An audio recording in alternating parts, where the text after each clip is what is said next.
Sa ngalan ng Ama at ng Anak at ng Espiritu Santo, Amen. ang pagpapala ng ating Panginoong Hesus Kristo, ang pag-ibig ng Diyos Ama, at ang pakikipagkaisa ng Espiritu Santo naway sumainyong lahat. At sumaiyo rin. Mga kapatid, tinipon tayo bilang mga kaanib na angkan ng Diyos, kaya dumulog tayo sa maawaing Panginoong nagpapatawad ng lubos. Sinugong tagapagpagaling sa mga nagsisisi, Panginoon, kaawaan mo kami. Panginoon, kaawaan mo kami. Dumating na tagapaganyayang mga makasalanay magsisi, Kristo, kaawaan mo kami. Kristo, kaawaan mo kami. Nakaluklok ka sa kanan ng Diyos Ama para ipamagitan kami. Panginoon, kaawaan mo kami. Panginoon, kaawaan mo kami. Kaawaan tayo ng makapangyarihang Diyos, patawarin tayo sa ating mga kasalanan at patnubayan tayo sa buhay na walang hanggan. Amen. Manalangin tayo. Ama naming makapangyarihan, ang sanlibutan ay iyong binabago sa mga pagdiriwang namin ng iyong pagsagip sa tao.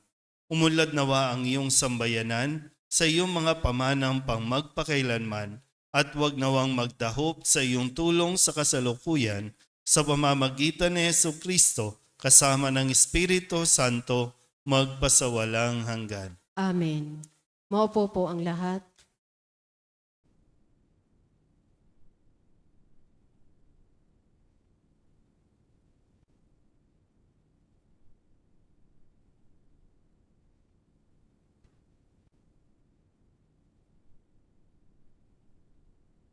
Pagbasa mula sa aklat ni Propeta Isaías.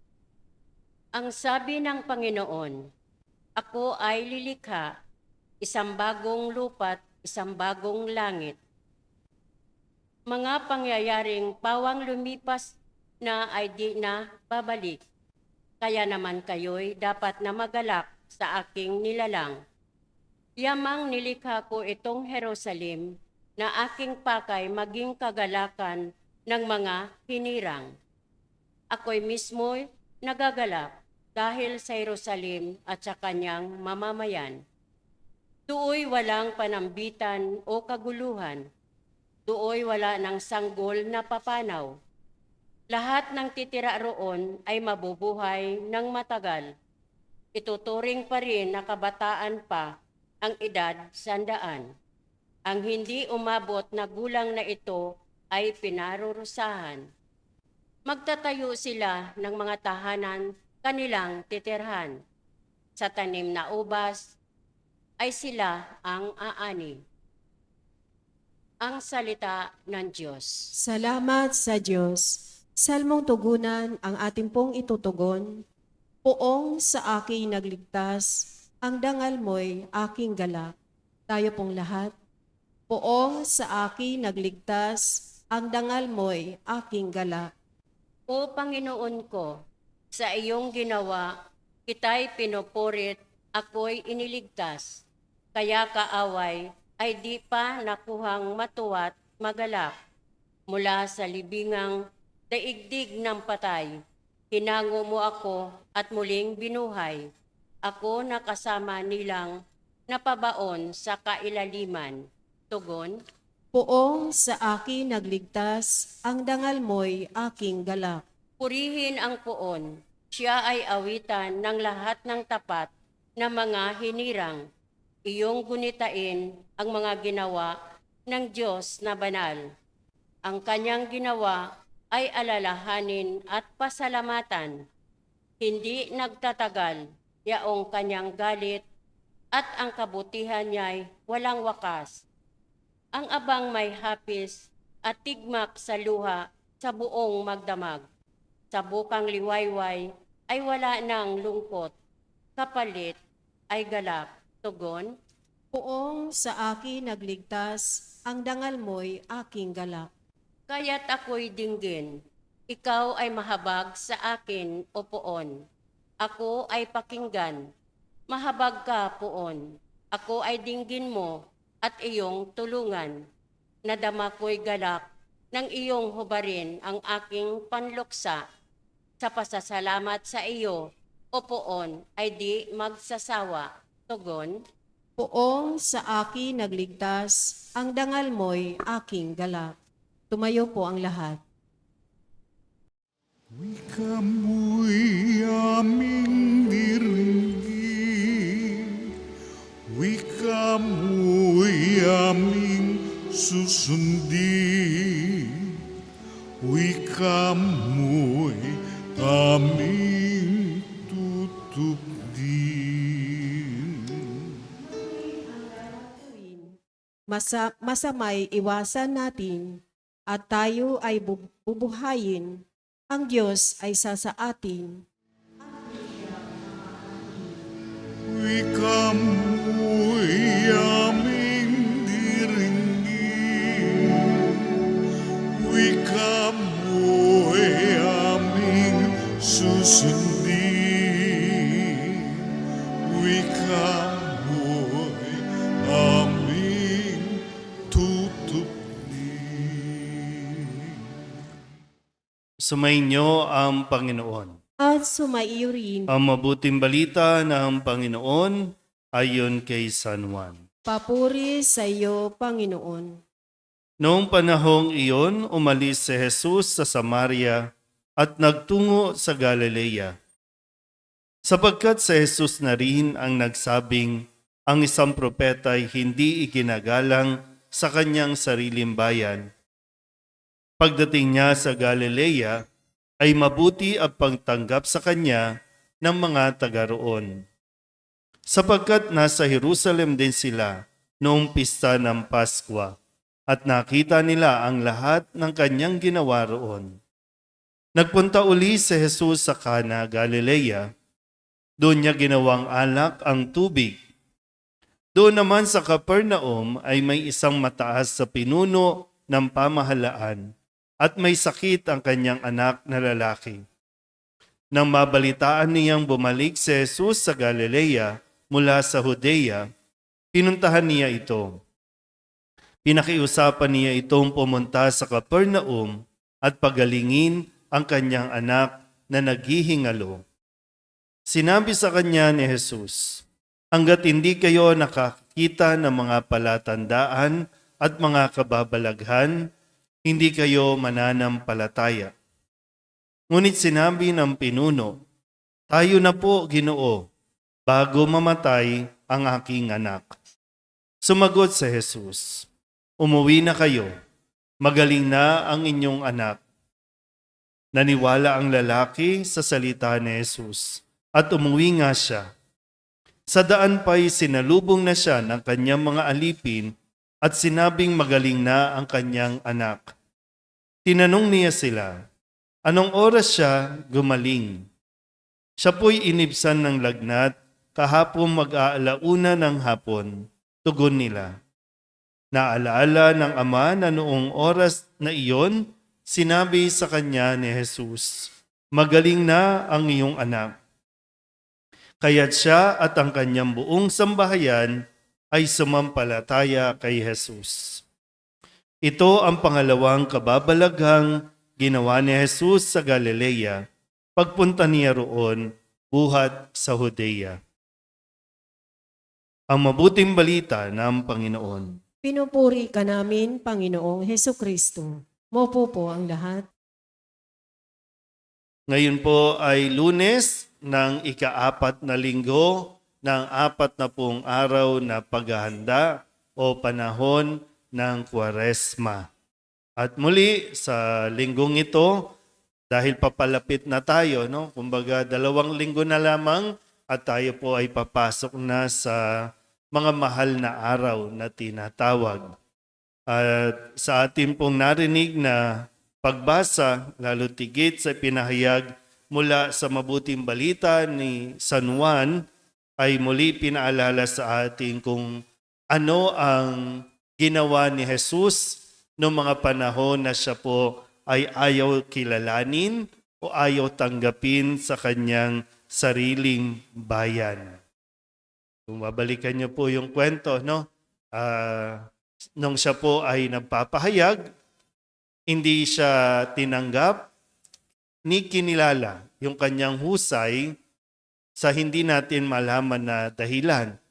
Kung kaya't umalis si Jesus doon sa bayan na yon at doon siya nagpunta sa mga bayan na kung saan ay mayroong kumikilala at mayroong tumatanggap sa kanya. Ilan sa mga bayan na ito na kanyang pinuntahan, itong sa Cana, Galilea at sa Capernaum, at dito po ay nagpamalas siya ng kumbaga mabiyaya no, na pagpapagaling doon sa anak ng isang pinuno na sa kalaunan ay natuturing kilalanin at tanggapin si Jesus. Makikita niyo po no, yung kumbaga kailangan natin mas maunawaan kung ano yung mas mabuti at mas mainam na maging pag-uugali natin kaysa doon sa nananatili tayo sa pakiramdam na rejected tayo. Kasi totoo naman, no, mayroong manre-reject, mayroong tatanggap. So bakit ka mananatili doon sa ayaw sa iyo kung meron namang mga may gusto rin sa iyo? Nauubos yung parang marami na siguro tayong nasayang na panahon dahil lamang gusto nating igiit na magustuhan tayo ng mga grupo na gusto natin. Hindi tayo tuloy nakakausad. No? Para bang marami pa sana tayong pwedeng natulungan, marami pa sanang tao ang pwede mong napasaya, ang pwede mong nahikayat, o kung ano mang mga mas magaganda o positibo, kaya lang masyado kang affected doon sa mga taong ayaw sa iyo. Tapos mamumuhay tayo sa kalungkutan. Tapos isip tayo ng isip. Samantalang mayroon palang nangangailangan at mayroon palang mag-appreciate ng halaga mo.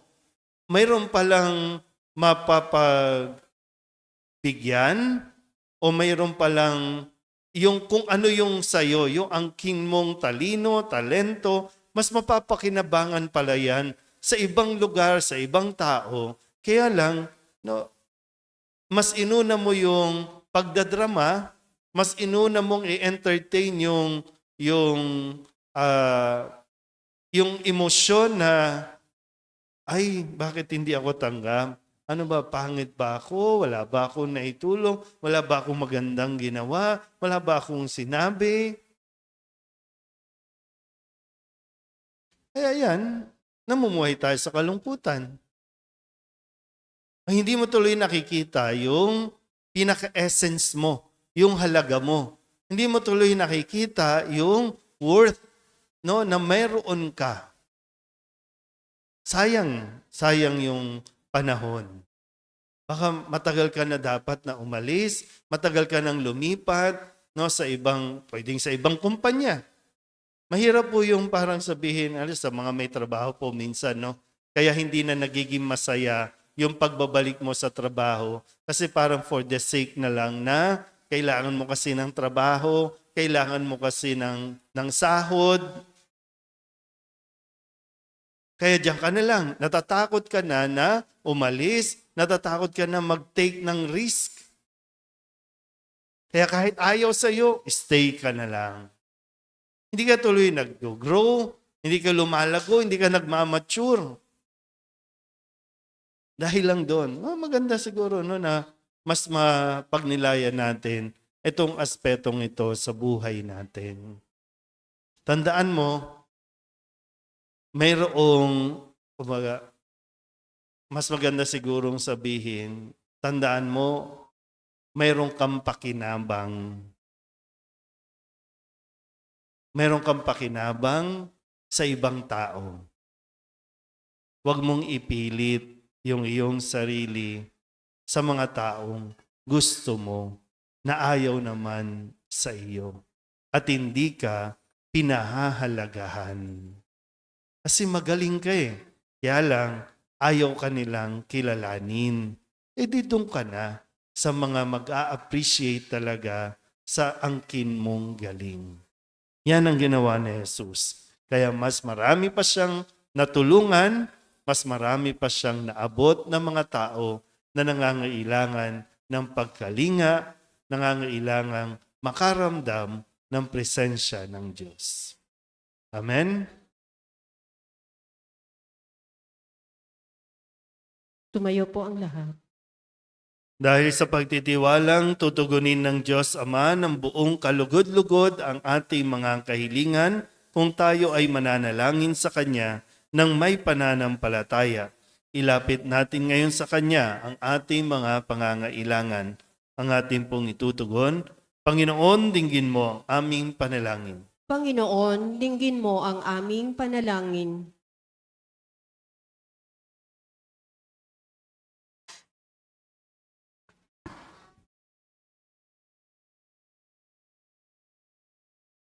Ang simbahan sa buong mundo naway maging isang simbolo ng mapagpagaling na gawain ni Kristo sa pamamagitan ng kanyang pagkalinga sa mga may karamdaman sa katawan, isip at kaluluwa. Manalangin tayo sa Panginoon. Panginoon, dinggin mo ang aming panalangin. Ang mga doktor, nurse at iba pang nangangalaga sa mga may sakit, naway magpakita ng habag at kabutihan ni Jesus sa pagkalinga sa pinakamaliliit na lipunan.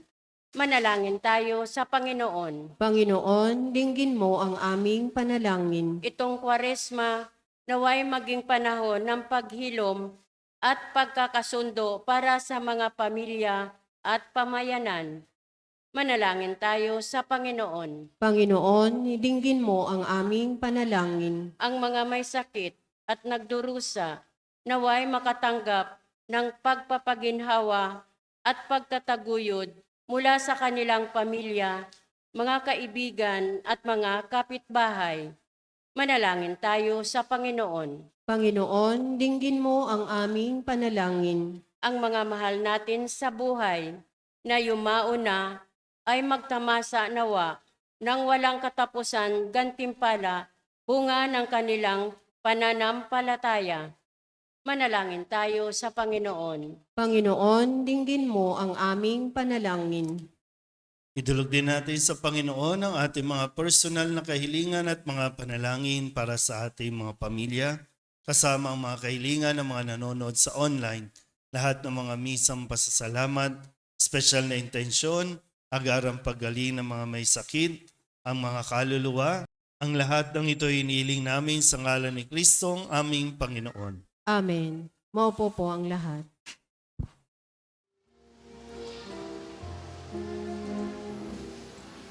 Buksan ng aming puso, turuan mong mag-alam sa bawat pagkukuro,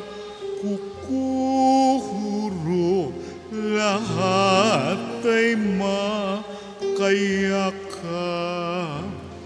Buksan ng aming isip, sikatan ng liwanag ng kusang matangkilik, tungkuling naman na buksan ng aming palad, sarili maialay, tulungan mong ihanap kami ng bagong malay. Manalangin kayo mga kapatid upang paghahain natin ay kalugdan ng Diyos Amang makapangyarihan. Tanggapin nawa ng Panginoon itong paghahain sa iyong mga kamay, sa kapurihan niya at karangalan sa ating kapakinabangan at sa buong sambayanan niyang banal. Ama naming lumikha, sa paghahain namin sa iyo, kami naway makapakinabang upang sa pagkadalisay ng aming pamumuhay sa sanlibutan, kami magkaroon ng pagbabago para sa buhay sa kalangitan sa pamamagitan ni Jesucristo kasama ng Espiritu Santo magpasawalang hanggan. Amen. Sumainyo ang Panginoon. At sumaiyo rin. Itaas sa Diyos ang inyong puso at diwa. Itinaas na namin sa Panginoon. Pasalamatan natin ang Panginoong ating Diyos. Marapat na siya ay pasalamatan. Ama naming makapangyarihan, tunay nga marapat na ikaw ay aming pasalamatan sa pamamagitan ni Jesucristo na aming Panginoon. Sa aming kusang pagtitiis ng hirap, tinutulungan mo ang aming maitumpak ang kinamyas ng pagsalungat sa pananagutang iyong iniatas. Sa aming pagtulad sa anak mong mahal na nagpakasakit para sa tanan, ang pagsisikap nami iyong kinalulugdan at ang pagpapakabuti nami iyong ikinararangal. Kaya kaysa ng mga anghel na nagsisiawit ng papuri sa iyo, na walang humpay sa kalangitan, kami nagbubunyi sa iyong kadakilaan.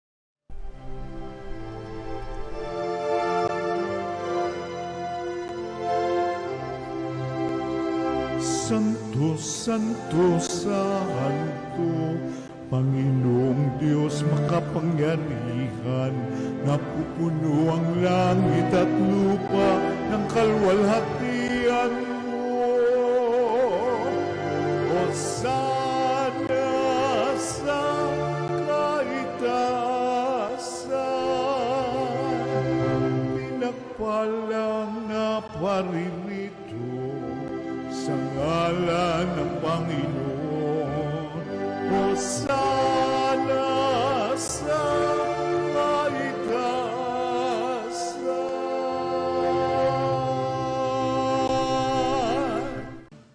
Ama naming banal, ikaw ang bukal ng tanang kabanalan.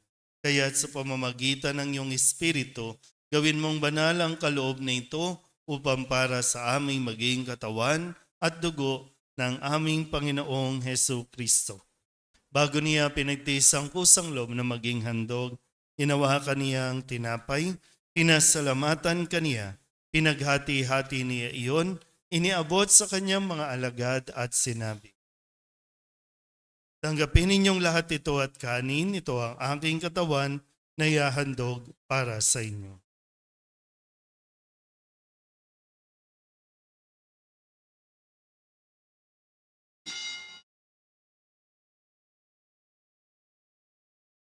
Gayun din naman nang matapos ang hapunan, hinawakan niya ang kalis, muli kaniyang pinasalamatan. Iniabot niya ang kalis sa kanyang mga alagad at sinabi, "Tanggapin ninyong lahat ito at inumin. Ito ang kalis ng aking dugo, ng bago at walang hanggan tipan, ang aking dugo na ibubuhos para sa inyo at para sa lahat sa ikapagpapatawad ng mga kasalanan. Gawin ninyo ito sa pag-alaala sa akin."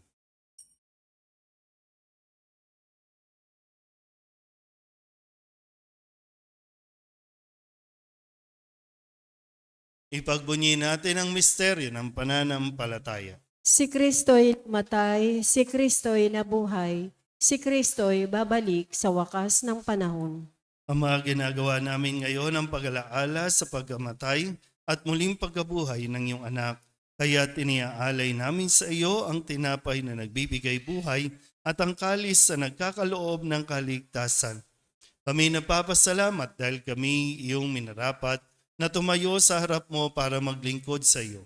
Isinasamo namin kami magsasalo-salo sa katawan at dugo ni Kristo ay mabuklod sa pagkakaisa sa pamamagitan ng Espiritu Santo. Ama, lingapin mo ang iyong simbahang laganap sa buong daigdig. Huspusin mo kami sa pag-ibig kay San Leon na aming Papa at ni Jose na aming Obispo at ng Tanang Kaparian. Alalahanin mo rin ang mga kapatid naming nahimlay na may pag-asang sila'y muling mabubuhay, gayon din ang lahat ng mga pumanaw. Hawaan mo sila at patuloyin sa iyong kaliwanagan. Hawaan mo at pagindapating kaming lahat na makasalo sa iyong buhay na walang wakas. Kaysa ng mahal na Birhen Maria na ina ng Diyos, ng kabiyak ng puso niyang sa San Jose, kaysa ng mga apostol at ng lahat ng mga banal na namuhay dito sa daigdig na kalugod-lugod sa iyo. May pagdiwang nawa namin ang papupuri sa ikararangal mo sa pamamagitan ng iyong anak na aming Panginoong Heso Kristo. Sa pamamagitan ni Kristo kasama niya at sa Kanya, ang lahat ng parangal at papuri ay sa iyo, Diyos amang makapangyarihan, kasama ng Espiritu Santo, magpasawalang hanggan. Amen. Amen. Amen.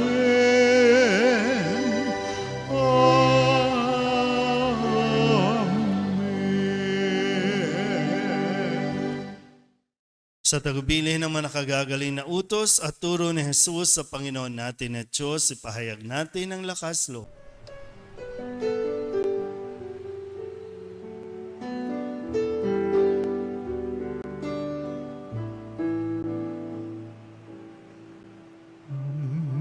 Namin sumasalang ka, sambahin ang ngalan mo, mapasamin ang kaharian mo, sundin ang loob mo. Dito sa lupa para nang sa langit, bigyan mo po kami ngayon ng aming kakanin sa araw-araw at patawarin mo kami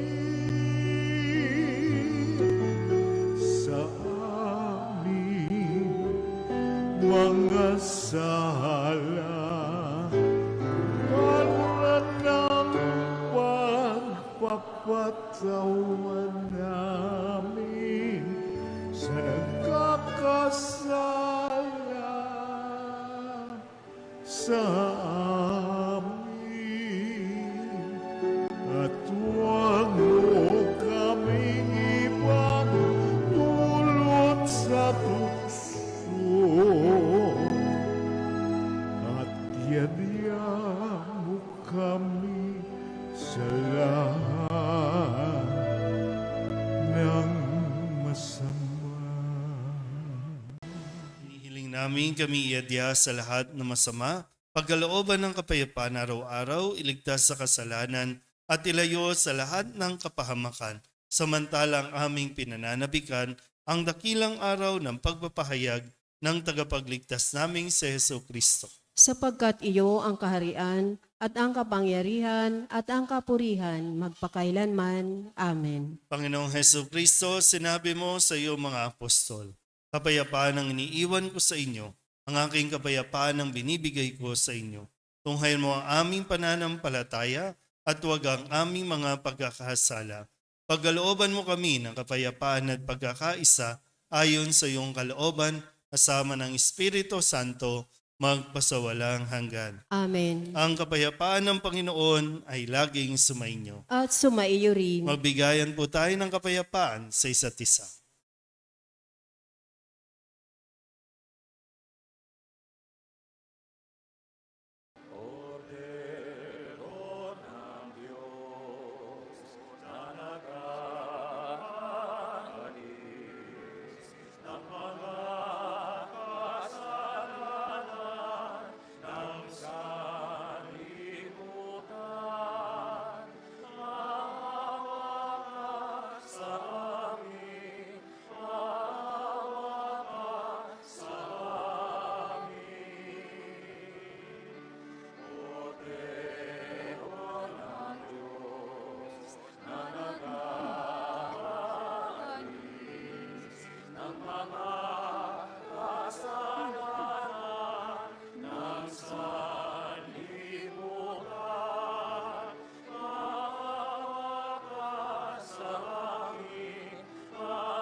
Ito ang kordero ng Diyos.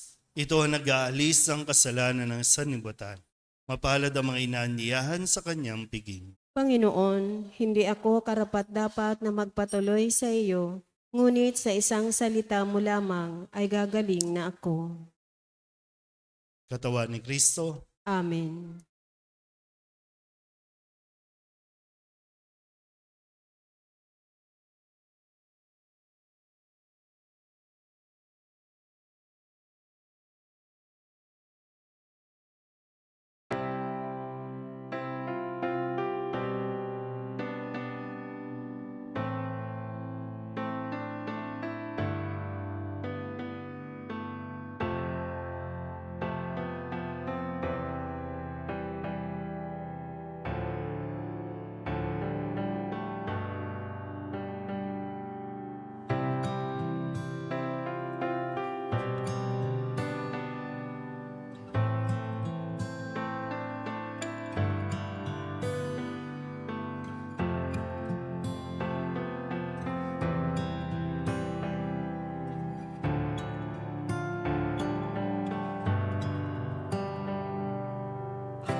Manalangin tayo.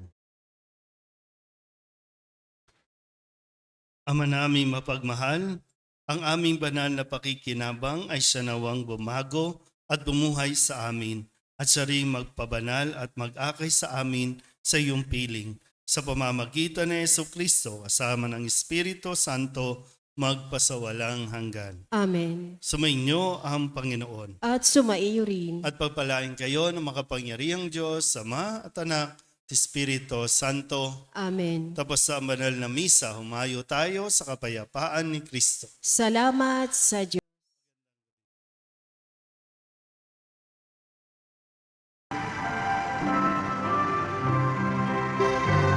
Nuestro Padre Jesus Nazareno, sinasamba ka namin, pinipintungo ka namin, aral mo ang aming buhay at kaligtasan.